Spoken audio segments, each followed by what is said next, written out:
Good morning दोस्त, welcome to my YouTube channel stand dictation zone. आज मैं आपको यहाँ पर ऑफिस से खुला बुक की एक्सरसाइज नंबर 11 100 प्रति मिनट गति में बोलूँगा। अगर आप हमारे चैनल स्टैंड डिक्टेशन जोन में पहली बार आए हैं तो चैनल को सब्सक्राइब कर लीजिए। वीडियो पसंद आए इसे लाइक करें, शेयर करें, सब्सक्राइब करें। तो आइए डिक्टेशन स्टार्ट होगी 5 सेकंड बाद।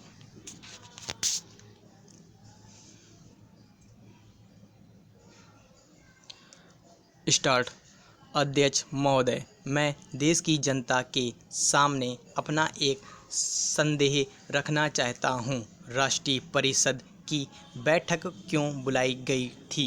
क्यों कहा गया था सहयोग का प्रस्ताव पास करो? क्या हम लोग कोई बच्चे थे?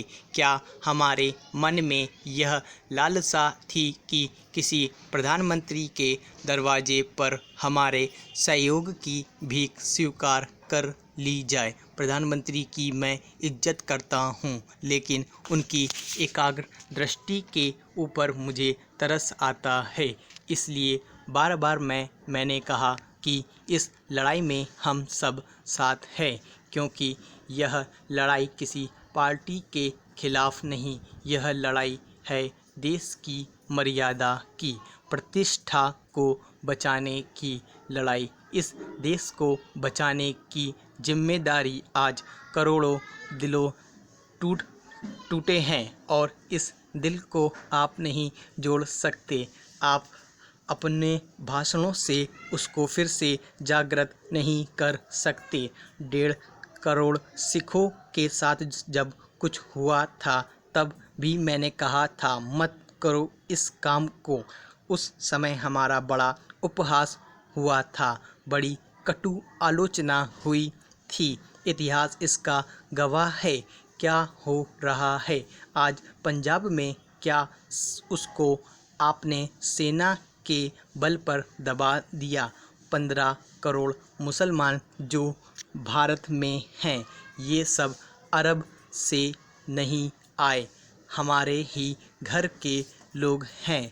क्या इनको दबा लोगे? इनको अरब सागर में ले जाकर डुबा दोगे? कोई नहीं जानता है पंजाब और कश्मीर में चुनौती को स्वीकार करने के लिए, चुनौती देने के लिए जाते हैं।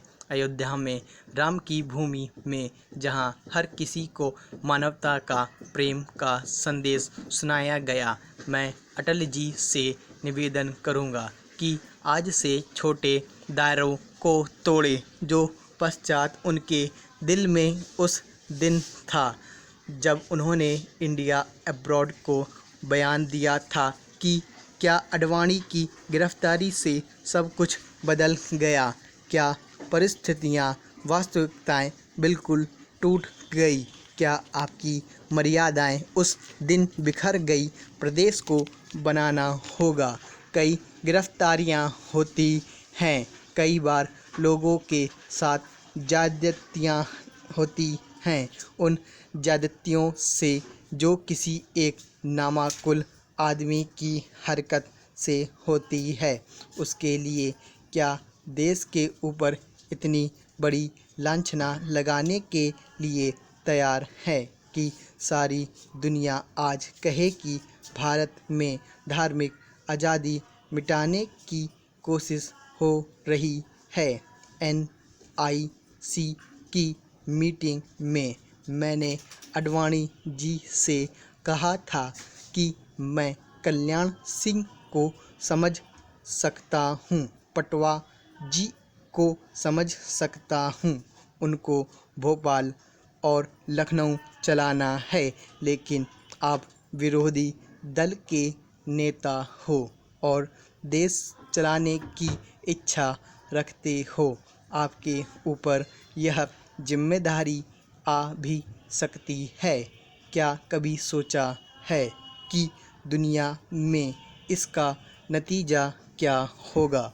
मैं इतना कहना चाहता हूँ कि मुरली मनोहर जोशी जी, आडवाणी जी, जो सारी दुनिया को चुनौती दे सकते थे, अपने 500 कार्यकर्ताओं के सामने खड़े नहीं हो सकते थे।